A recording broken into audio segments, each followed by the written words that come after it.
बगैर किसी माथे पे शिकन के बगैर थके तो जफर से पूछते हैं कि उनकी ईद कैसी गुजरती है और वो लोग जिनके काम आ रहे होते हैं क्या ईद पर भी उनकी यही मसरूफियात होती हैं।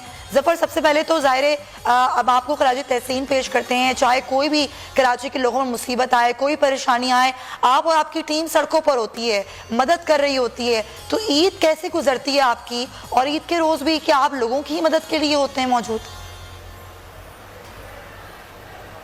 जी बिल्कुल ऐसे ही होता है। ईद के दिनों में मुख्तलिफ गरीब बस्तियों में होते हैं, वहाँ पर बच्चों को ईद का सामान दे रहे होते हैं, ट्रॉफियाँ दे रहे होते हैं। और ईद से पहले तकरीबन 10 दिन पहले से कपड़ों की तकसीम शुरू हो गई होती है मुख्तलिफ आबादियों में, सिले सिलाए कपड़ों की। और अभी तो तकरीबन 75 से 76 दिन हो गए हैं जो राशन की डिस्ट्रीब्यूशन चल रही है। कोरोना वाले जो लॉकडाउन मुतासरीन है, दिहाड़ीदार तबका, और फिर उसके साथ साथ ये जो एक और आफत आ गई है जो जहाज़ गिरा है, इनकी फैमिलीज़ के साथ रात रात भर भागा दौड़ी, उनकी मैयतों की शिनाख्त, DNA और हो रहा है और नहीं हो रहा, और मैच हो गई है और वो फैमिली कह रही है नहीं है मैयत ही हमारी। मतलब ये सब चक्करों में पूरा दिन लगे हुए हैं। आज सुबह से भी JDC ओल्ड एज होम में कराची के मुख्तलिफ फैमिलीज़ आ रही हैं बुज़ुर्गों से मिलने के लिए, उनके साथ दिन गुजारने हैं। उधर भी हमारी टीमें हैं। फिर जितने भी इस किस्म के वाक़यात हुए हैं जिनकी मिसिंग है अब तक पर्सन जहाज़ वाले वाक़े में, इस वक्त उनके यहाँ बहुत बड़ी मुसीबत चल रही है, क्योंकि उनको पता ही नहीं उनका प्यारा कौन से मुर्दा खाने में, वो किधर है, किस जगह है। अब ये प्रोसेस कब तेज़ होगा? मैं देख रहा हूँ कि सुबह और वफाक दोबारा इस पर लड़ना शुरू हो गया है कि हमारी लेबॉर्ट्री अच्छी है, हमारी लेबॉर्ट्री अच्छी है, बाहर से टीम आई है, नहीं आई है। मतलब ये वक्त इन चीज़ों का था नहीं कि इस वक्त आप DNA के ऊपर भी पॉलिटिक्स करें। और ये सब बहुत अफसोस हो रहा है देख के कि ये इस वक्त लोग अपने प्यारों के लाशों का इंतज़ार कर रहे हैं, वो TV देख रहे हैं बैठे हुए 24 घंटे। क्या गुजर रही होगी उनके दिल के ऊपर जब वो इंतज़ार कर रहे हैं कि हमें एक टिकट नज़र आ जाए कि हमारे वालिद की शिनाख्त हो गई है, जल्दी से भाग के जाएँ, कौन से मुर्दा खाने में मैयत है, उनकी बहन की, बेटी की। किसी के घर में 5 लोग थे, 5 मर गए, 5 में से 4 की मैयतें मिल गई, 1 की नहीं मिल रही है। आलियान बच्चा जिसकी भी तदफीन हुई है कल, उसकी वालिदैन की परसों हुई, उसकी बहन की अभी तक बॉडी नहीं मिली है। अलवीना लड़की जो है मलीर वाली, उसकी अब तक बॉडी की शिनाख्त नहीं हुई, लेकिन उसकी फैमिली को बोला जा रहा है कि नहीं जी वो तो आइडेंटिफाई हो गई। अरे अगर हो गई तो कहाँ है? अब तक आपने कोई डेस्क क्यों नहीं कायम की? लोगों से रब्ता क्यों नहीं कर रहे हैं? उनके घर क्यों नहीं पहुंच रहे हैं? जाएं उनसे मिलें। सिर्फ ये ऐलान के 10 लाख हम दे देंगे, 5 लाख वो दे देगा और 50 लाख इंश्योरेंस का मिल जाएगा, ये नहीं। उनके पास तो पहुंचे जाकर, उनको बताइए आए हम आपका हाथ पकड़ते हैं, लेके चलते हैं, ये प्रोसेस हो रहा है, या ये हमने एक वेबसाइट बना दी है, या ये एक हमारा कंट्रोल रूम है, इस पर फला बंदा है, इससे आप मुसलसल राब्ते में रहें।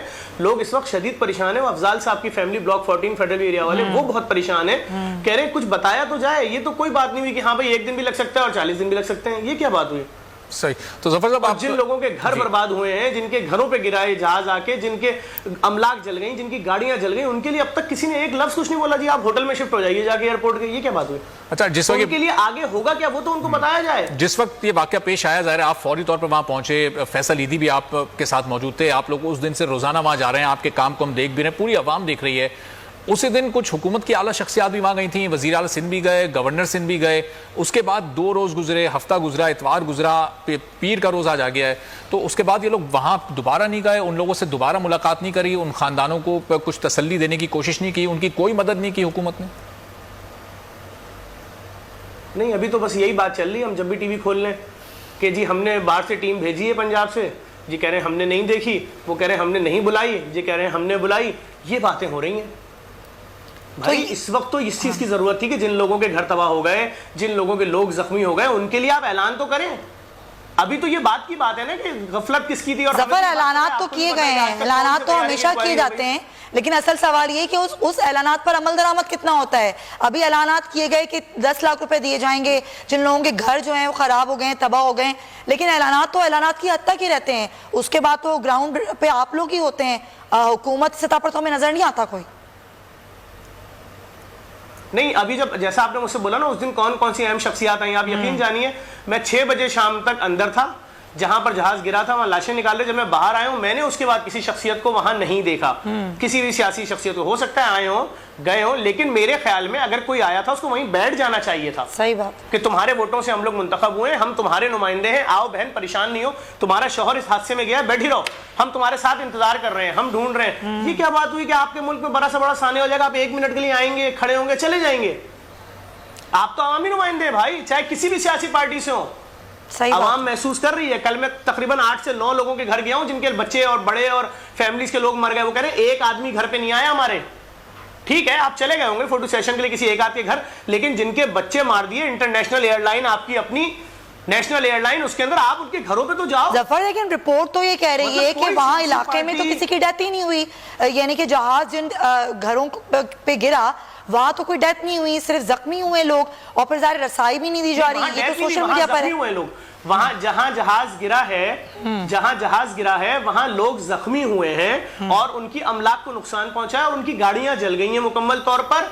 उनके जो भी खुमियाजा है, जो भी उसका पैसा देना है, उसका तो ऐलान होगा ना। बिल्कुल कि जी आप अपने जिंदगी भर की जमा पूंजी लगा के आपने अपना घर बनाया, एक जहाज आके गिर गया, अब वो किसकी गफलत किसकी नहीं गफलत। अगर कोई प्राइवेट एयरलाइन होती तो सही है, आपसे शायद बात भी नहीं करते, लेकिन भाई ये तो आपकी एयरलाइन है, इनके लिए ऐलान करें किसी एक ठेकेदार को जिसको आप ठेके देते हैं इतने बड़े बड़े गवर्नमेंट के, उनको बोले भाई 25 दिन में इनके घर बनाओ दोबारा। जिंदगी भर की जमा पूंजियां लगी नहीं, शायद अब तक लोग कर्जे भी उतार रहे हो अपने घरों के। सही बात। किस किस तरह गरीब आदमी अपना घर बनाता है, ये बात तो सबको मालूम है। और मैं तो इस वक्त इस घरों पे रो भी नहीं रहा हूं, मैं तो कह रहा हूं इनके लिए होना चाहिए, लेकिन जिन लोगों की बॉडीज मिसिंग है इस वक्त उनके लिए बड़ी मुसीबत है कि वो सिर्फ टीवी के आगे बैठे हुए हैं। कभी कोई ईद का प्रोग्राम आ जाता है तो उनके दिल जल जाते हैं। सही बात है। वो तो सिर्फ एक टिकट के इंतजार में बैठे हुए हैं कि वो हम कैसे देख लेंगे, हमारे बाप की शिनाख्त हो गई है, हमारी छोटी बहन मिल गई है, हमारी फैमिली के सारे लोगों की बॉडी की शिनाख्त हो गई है, इसको संजीदा लेना है। आज तो दूसरा दिन है, आज तो सब सियासतदान फारिग होंगे, जाए ना इनके घरों पे, इनसे बैठे बोले अपने प्यारों की यादें हमसे शेयर करो। तुम्हारा छोटा बेटा था, उसकी हमने वीडियो देखी, बड़ी अच्छी नमाज पढ़ रहा था, कैसे क्या हुआ, आखिरी दिन के कोई इसको पैगाम है, आखिरी बात कब हुई, कुछ तो बात करो, इनका दिल ठंडा होगा। सही बात है। वो कह रहे हैं हमारे घर कोई आया ही नहीं, हमें तो फोन भी किसी ने नहीं किया। कल मैं बैठा हुआ था वो मलिर बकरा पीड़ी वाली फैमिली के घर में, अलवीना साहिबा जो है उनकी लाश भी अब तक नहीं मिली, उनके वालिद साहब बोले मुझे तो फोन भी किसी का नहीं आया। फिर मैंने उनका फोन नंबर अपनी वीडियो में चलवाया तो उनको फोन आ रहा है कि हाँ भाई आपकी बॉडी शिनाख्त हो गई है। उन्होंने कहा कहां है, अगर मेरी बेटी की बॉडी शिनाख्त हो गई है तो उसका वारिस तो मैं हूं, मुझे बताया तो जाए, मैं अपनी बेटी को रिसीव करूं। फिर वो पूरी रात घूमते रहे, पूरे दिन घूमते रहे, कहीं बॉडी नहीं मिली। तो अजीबो गरीब मामला चल रहे हैं, ये क्या सिलसिला है। आप डायरेक्ट फैमिलीज को कैसे बोल रहे हैं कि एक दिन भी लग सकता है और 25 दिन और 40 दिन भी लग सकते हैं। ये तो ईद मनाने आ रहे थे अपने प्यारों के साथ, ये सरप्राइज देने आ रहे थे कि फैमिलीज देख के खुश हो जाएंगी, गले मिलेंगी, मेरा बेटा, मेरी बेटी, मेरे अब्बा, उनकी मैयतें भी नहीं मिलनी अभी तक। सही। और जफर साहब, जाहिर है अगर इनके जख्मों पर किसी हद तक मरहम रखना है, उनके प्यारे तो ज़ाहिर वापस नहीं आ सकते, लेकिन एक आज़ाद और शफाफ तहकीकात करके ताकि आगे भी इस तरह के वाक़यात से बचा जा सके, उसके लिए एक शफाफ तहकीकात की ज़रूरत है। लेकिन हमारे यहाँ होता यह है कि जब भी इस तरह का कोई वाक़या पेश आता है उसके बाद वो कमीशन बन जाते हैं, तहकीकाती रिपोर्ट्स फिर सामने नहीं आ पाती, होती हैं तो वो बाइस्ड होती हैं। अब ज़ाहिर है इस मामले में भी वो 10-10 लाख रुपये ऐलान तो कर दिया गया है कि एक इंसानी जान की कीमत ये 10 लाख रुपये होती है कि आप एक ख़ानदान को 10-10 लाख रुपये दे दें और फिर अपनी मर्जी की रिपोर्ट उनको पकड़ा दें और उनको मुतमईन कर दें और वो भी कुछ ना बोल सकें, चूंकि ज़ाहिर आपने उनको पैसे भी पकड़ा दिए। देखिए सीधी सीधी बात है, 10 लाख रुपए में तो शायद गरीब मिडिल क्लास आदमी की बेटी की शादी भी नहीं होती, जिसके 4 बच्चे होंगे, 5 बच्चे होंगे, घर का किराया होगा, घर का किराया 20-25 हज़ार रुपए होता है, बिजली का बिल 10-12 हज़ार होता है। आप उसको 1 साल के एक्सपेंसेस या 1.5 साल के देके कौन से कमाल करेंगे। और जहां तक रह गई किसी रिपोर्ट की बात, आप मुझे बता दें बोजा एयर की रिपोर्ट सामने आई, एयर ब्लू की रिपोर्ट सामने आई, PIA की जो जिसमें जुनेद जमशेद साहब थे उसकी रिपोर्ट सामने आई, जिसमें हमारी यूथ पार्लियामेंट पूरी गई उसकी रिपोर्ट सामने आई। अरे भाई किसी एक की रिपोर्ट दे दो, किसी एक की आवाम के सामने, सारा निजाम सीधा। किसी एक शख्स ने रिजाइन तक तो दिया नहीं। कोई एक आदमी इस बात पे तैयार नहीं है कि जो लोग जिंदा सलामत घरों से निकले थे, सेल्फियां डाल लेते, बेटा जहाज में बैठ गया हूं, बस आपके पास 1.5 घंटे बाद होऊंगा, उनको तुमने रात का ढेर बना दिया। लेकिन कोई एक शख्स ना रिजाइन देने को तैयार है, ना इस टॉपिक पे बात करने को तैयार है। बल्कि हम सुबह से देख रहे हैं, हाँ हमारी टीम हमने लाहौर से भेजी है, वो कह रहे नहीं हमें नहीं चाहिए थी, वो कह रहे हैं आपने क्यों भेज दी, आप झूठ बोल रहे हैं। आप यार इस वक्त जब लोगों को लाशें नहीं मिल रही, आपकी सियासत खत्म नहीं हो रही। मतलब ये तो जुल्म है। ये क्या मतलब आप ये क्या चाह रहे हैं, क्या देखना चाहते हैं कि लोग बाहर आके अपना सर पीटे कि मेरे बाप की मैयत दे दो, मेरी माँ बेहोश है, मोहल्ले वाले मेरे घर में कड़वा खाना भेजे जा रहे हैं रोजाना, मुझे मेरे बाप की मैयत तो दो, मैं तदफीन तो करूं, कुछ तो मेरा गम कम हो। कितनी अजियत है किसी को नहीं मालूम। लोग जा रहे हैं बार बार मैयतों की चादरें हटा रहे हैं, दिन में 250-250 बार, एक आदमी 100 बार जा रहा है, उसको कितनी अजियत हो रही होगी कि वो हर लाश के चेहरे में अपने बाप का चेहरा ढूंढ रहा है, वो हर लाश के चेहरे में अपनी बहन का चेहरा ढूंढ रहा है, वो हर छोटी सी मैयत में अपनी भांजी भतीजी की मैयत ढूंढ रहा है। ये बहुत अजियतनाक है। अगर नहीं समझ में आ रहा है, एक बार जाके किसी मुर्दा खाने का विजिट कर लें और उन बॉडियों की हालत तो देखें, कैसे शिनाख्त करेंगे। जली हुई है बॉडियां, सबको पता है जहाज का तेल कैसा होता है, लेकिन रहम ही नहीं आ रहा है। क्यों नहीं गए इन शहीदों के घरों पे ये सियासतदान? जवाब दें। एक आदमी के घर चले गए, 2 गई, कमाल किया? नहीं भाई, ये तो जब जाते हैं जफर, जब इनको वोट चाहिए होता है, उसके बाद आवाम जिए या मरे, इन सियासतदानों को कोई इससे लेना देना नहीं होता। और सबसे बड़ी बात मैं आपसे ये पूछना चाहूंगी कि जितने आपने हादसे गिनवाए, इससे ज्यादा हादसे हैं पाकिस्तान की तारीख में, लेकिन किसी को जिम्मेदार करार नहीं दिया जाता कि कौन है जिम्मेदार। अभी भी हम देख रहे हैं 2-3 रोज में हमने कोई नहीं देखा कि वो आए आगे बढ़े और बोले कि मैं जिम्मेदारी कबूल करता हूं, मैं रिजाइन देता हूं, अब ये हो जाएगा, रिपोर्ट भी आ जाएगी, लेकिन जिम्मेदार शायद कोई भी ना होगा और शायद जिम्मेदारी उस पायलट पे डाल देंगे जो बेचारा खुद अपनी जान से चला गया। नहीं, ये तो आम सी बात है। देखें, मैं आपको एक बात बताऊं, ये पायलट पे डाल दें जिम्मेदारी, तब भी ये रिपोर्ट नहीं पेश करेंगे। हम जुनैद जमशेद वाले वाकये में चीखते रहे थे महीनों, रिपोर्ट दो, कमीशन की रिपोर्ट दो, कुछ नहीं आई। जब ये एयर ब्लू वाला क्रैश हुआ था मार्गला हिल्स का, जो हमारी यूथ पार्लियामेंट के बच्चों के लाशें आए थे ना, एक एक पीस के अंदर पहाड़ की मट्टी और घास क्या क्या भरी हुई थी गोश्त में, हमने अपने हाथों से गुस्ल दिया है भाई। उस वक्त भी अगर ये एक बार रिपोर्ट दे देते कि किसकी गलती से हुआ, क्या वजह हुई, भोजा एयर का वाकया, दे रिपोर्ट। ऐसे कैसे आप पूरा जहाज उठा के मार दो? ये कोई सालाना प्रैक्टिस हो गई है कि हर साल एक जहाज मार दिया जाएगा किसी पहाड़ पे और कोई जिम्मेदार नहीं होगा?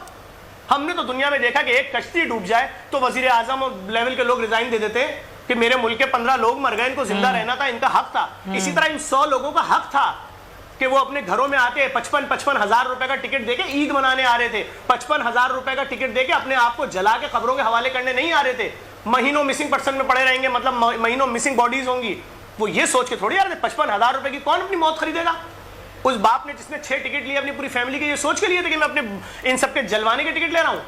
मतलब कोई शख्स किसी में जिम्मेदारी एहसास है ही नहीं, कोई एक पैसे का। आप अपनी 10 पार्टियां कैंसिल कर देते, हम आपके शुक्रगुजार होते कि हमने 15 ईद मिलन की पार्टियां कैंसिल कर दी, हमारे मुल्क के 100 लोग कोयला बन गए। चलो, जब तक इनकी लाशें नहीं मिल जाएंगी तब तक church of Pakistan, brooks church में, वहां से फोन आया, मैंने कहा मैं आ रहा हूं। क्या करें? वो कह रहे कोई आता ही नहीं, इनके जनाजे उठ रहे हैं, कोई आने को तैयार नहीं है। किसी का किसी मोहल्ले से उठ रहा है, किसी का किसी मोहल्ले से उठ रहा है, कुछ लोग बैठे हैं सर पे हाथ रख के, पूरी फैमिलीज बैठी नहीं है। मैं कल भी गया हूं अफजाल साहब की फैमिली के पास, मैं कल किसके पास नहीं गया? वो जो हमारे ये जो पंजाब के बैंक के वो थे प्रेसिडेंट, उनके पास भी गया। मैंने कहा भाई खुदा ने तुम पे बड़ा करम किया, तुम तो इस पाकिस्तान में बहुत बड़ा मौजूदा हो भाई, खुदा तुम्हें जिंदगी दे। मैं उस लड़के के पास भी जा रहा हूँ जो दूसरा बचा है, मोहम्मद जुबैर भी जा रहा हूँ जिनकी लाशें मिसिंग है। यार जाए ना, मोहल्ले वाले जाएं, इलाके वाले जाएं, बड़ी कयामत है। किसी के घर में कोई मर जाए, मैयत दफना देते हैं, सबर आ जाता है। इनके प्यारे तो ईद मिलने आ रहे थे, लाशें ही नहीं मिल रही और कोई उनसे बात करने वाला भी नहीं है। ऐसा कहां होता है भाई? तो जबर साहब, ये जो तमाम लोग गायब हैं, जिनकी नाअहली और गैर जिम्मेदारी का हम जिक्र कर रहे हैं, जो हमारे तमाम सियासी रहनुमा हैं, जो तमाम सियासतदान हैं, ज़ाहिर है इनको लेकर भी अपने वोट के जरिए आवाम ही आती है। ये आवाम कब इस ख्वाब गफलत से जागेगी, वो कब सही और गलत का फैसला कर सकेगी? ज़ाहिर है 2-3 साल बाद इलेक्शन आएंगे, लोग इस तरह के तमाम वाक़यात को भुला देंगे, फिर इन्हीं लोगों को वोट देंगे, फिर ये इख्तिदार में आ जाएंगे और फिर इसी तरह की ये कहानी चलेगी। सब कब तक चलता रहेगा? देखें, जब तक बस मैं क्या बोलूँ, मैं ज़्यादा खुल के नहीं बोल सकता। आवाम को अगर मिल गई ना इख्तियार, तो आवाम बोल रही है हमें अमली सियासत दिखाओ, हमें सोशल मीडिया की सियासत नहीं दिखाओ।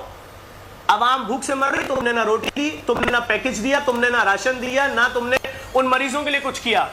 कोरोना के मर्ज, ये मर्ज, इस पे रख के जो सियासत इस मुल्क में हुई किसने नहीं देखी? वो कह रहे हैं बंद कर दो, ये कह रहे हैं खोल दो, वो कह रहे हैं हम 15 दिन बंद करेंगे, कह रहे हैं 30 दिन बंद कर दो। ये सब क्या चल रहा है? आप एक पेज पे ही नहीं आ रहे। दुनिया की सबसे बड़ी आफत आई हुई आपके मुल्क में। आज जब लोग भूख से मर रहे हैं तो फलाईदारे राशन बांट रहे हैं, आप कहां हैं? आप तो पता नहीं कौन कौन से नारे थे, वो सब नारे कहां लेकिन हैं? जफर देखिए ना, आवाम का भी तो कसूर है ना इसमें। आवाम आजमाए हुओं को बार बार आजमाती है, फिर वोट मांगने आते हैं घरों में और ख्वाब दिखाते हैं, नए वादे करते हैं, फिर आ जाते हैं इनके झांसे में। तो ये तो आवाम का कसूर है ना कि जब उनके साथ जुल्म और ज्यादती हो रही होती है तो हम सब बेहिस और खामोश बैठे होते हैं, हम आवाज नहीं उठाते, हम सड़कों पर नहीं आते और फिर भुगतते हैं इन लोगों को। क्या करेगी आवाम? मैंने आवाज उठाई थी ना एक इदारे के खिलाफ जिसने कराची के पता नहीं कितने बच्चों को मार दिया अपने पोलों से चिपका के, तो मेरे खिलाफ ही पर्चा कट गया, मेरे खिलाफ ही वो अदालत में सूट फाइल हो गया, मुझ पे ही कंटेम्प्ट ऑफ कोर्ट हो रहे हैं। कोई मेरा सगा नहीं मरा था, तो भाई मैं आवाम के लिए तो निकला था, आज भी भुगत रहा हूँ पेशियां। सही बात है। आवाम बेचारी बड़ी मजलूम है, इनके बच्चों को कराची में सरकारी नौकरी नहीं मिलती, चाहे वो जितना पढ़ ले। मेरा अपना सगा भाई डबल गोल्ड मेडलिस्ट है, double gold medalist Jamia Karachi से, नौकरी नहीं है, तो फिर किसके लिए नौकरी? बात यह कि आवाम बेचारी मजबूर है, वो भूखी है, वो परेशान है, वो माश के लिए परेशान है। वो 15,000 रुपए घर का किराया देती है, वो 15,000 रुपए बिजली का बिल देती है, वो 5,000 रुपए गैस का बिल देती है, उसके बाद वो 2,000 रुपए महीना कैसे गुजार रही है हमें नहीं मालूम। उसकी बच्ची कॉलेज के पैसे लेके जाती है, उसका बेटा ऑफिस का किराया कैसे निकालता है, उसका बाप ऑफिस खाना क्या लेके जाता है। आवाम बहुत मुसीबत में है। आवाम के पास अपनी शुगर की दवाई के पैसे नहीं है, 3500 रुपए, कोई पूछने वाला नहीं है। इतनी महंगी महंगी इतनी टैबलेट कौन बना रहा है, कौन सी माफियाज हैं? पड़ोसी मुल्क में कैंसर का जो कीमोथेरेपी का कैप्सूल है 300 का है, वही दवाई यहाँ पर 1.5 लाख की है। क्यों? तो बात यह है कि यहाँ तो पूरा सिस्टम ही माफियाज के हवाले है। आपने बिजली माफिया को दे दी, आपने पानी खरीद के पीता है गरीब आदमी 6000 रुपए का जी, और वही पानी इस शहर में टैंकर के अंदर आपके घर में वाफिर मिकदार में मिल रहा है। तो बात ये पूछना ही नहीं है आपको कुछ भी, जो जिसका दिल चाहे करते रहिए। लेकिन ज़बर साहब, जो पूरी दुनिया में सियासत होती है उसको खिदमत और इबादत समझ के किया जाता है, इतना इस लफ्ज़ का एहतराम किया जाता है, लेकिन हमारे यहाँ ये एक मनफी इस्तिलाह के तौर पर इस्तेमाल होती है। अब ज़ाहिर है इन माफियाज़ का अगर खात्मा करना है या इनको कम करना है, इनके असर को ख़त्म करना है, तो आपको फैसल ईदी जैसे लोगों को सामने आना पड़ेगा। क्या आप लोग के इरादे हैं मुस्तकबिल में आप लोग सियासत में आए और इस गंद को साफ करें? देखिए, अभी तो हम इस वक्त सिर्फ राशन बांट रहे हैं, तो उसमें हम ये देख रहे हैं कि हमें सियासी पार्टियों के पेजों से मुख्तलिफ अंदाज में थ्रेट किया जा रहा है, हमें मारने की बातें की जा रही हैं। वो कह रहे हैं राशन बांटो नहीं, जब हम नहीं बांट रहे। हम दंग हैं कि ये क्या हो रहा है। और सियासतदान बनने के लिए गाड़ी लेनी पड़ेगी आपको 2.5 करोड़ रुपए की, आपके पास एक कोठी होनी चाहिए 15 करोड़ रुपए की, आपके साथ 20 आदमी होने चाहिए तनख्वाह वाले जो आपके पीछे आगे घूमे, आपकी गाड़ी पे बड़े बड़े एंटीने लगे होने चाहिए जैमर्स के। ये सब हमारे पास है ही नहीं। हमारे पास ले दे के एक मोटरसाइकिल होगी, एक छोटी। लेकिन जफर, आप लोगों के पास लोगों का प्यार है ना, लोग आपसे प्यार करते हैं, आप पर एतमाद करते हैं, अपनी सोच को आप बदलें। अगर आप जैसे लोग आगे नहीं आएंगे तो फिर लोग तो इन्हीं लोगों को वोट देते रहेंगे। करेंगे हमें जिंदा रहने दें। बहन, मैं आपसे झूठ नहीं कह रहा, सिर्फ इतनी सी दुआ करेंगे हमें जिंदा रहने दें। ये जो हमने राशन बांटा है ना, एशिया का सबसे बड़ा ऑपरेशन कर दिया, और आज की डेट में भी 30-30 हजार बोरे राशन जा रही है, हमें जिंदा नहीं छोड़ेंगे। आप क्या समझ रही हैं? इस काम के बदले में हमें कोई अवार्ड मिलना है? ना वजीर आला, ना गवर्नर, कोई एक शख्स नहीं आया कि इंटरनेशनल मीडिया बोल रहा है कि सबसे बड़ा राशन का ऑपरेशन आपने रन कर दिया है। कोई एक शख्स नहीं आया। आप कैसी बात कर रही हैं बहन? ये छोड़ेंगे नहीं, हमें पता है। लेकिन बस बात इतनी सी है, आवाम समझ सब कुछ रही है। आवाम को जिस दिन इख्तियार मिलेगा, आवाम बता देगी अपनी राय कि हमारे साथ क्या हुआ। तो आपको लगता है कि आवाम बेख्तियार है? आवाम को ये इख्तियार दिया ही नहीं गया, उसको लूला लंगड़ा अंधा बहरा कर दिया गया है। आवाम को सब कुछ पता है। आवाम को सब पता है कि जी आप हमारे मोहल्ले में थे, सियासत में आए, आप अरबपति कैसे बन गए। आज अगर आपके पास पीछे से राशन नहीं मिल रहा था, आप कौन सा वजीर करोड़पति अरबपति नहीं है? बेच देते एक आध कोठी, बेच देते एक आध गाड़ी। तुम्हारी तो एक गाड़ी करोड़ों में, तुम्हारी कोठियां 20-20 करोड़ रुपए की हैं। 1 करोड़ रुपए में करते हैं, लोगों को राशन बांट देते अपने हल्के के। लेकिन नहीं, क्यों बांट दें? आवाम में मर रहे हैं, मर जाए, कब्रिस्तान बने हुए दफना देंगे। और लोग तो भूल ही जाते हैं यहाँ सानेहात की कोई कमी है। सही बात। एक कहीं बम फट रहा है, तो कहीं जहाज गिर रहा है, तो कहीं कोरोना से मर रहे हैं, तो कहीं भूख से मर रहे हैं, कोई खुदकुशी कर रहा है, कोई प्रेग्नेंट औरत जड्डों में मर गई भूख से। कौन पूछने वाला है? सब्सक्राइब करें और बेल दबाएं ताकि कोई खबर रह न जाए।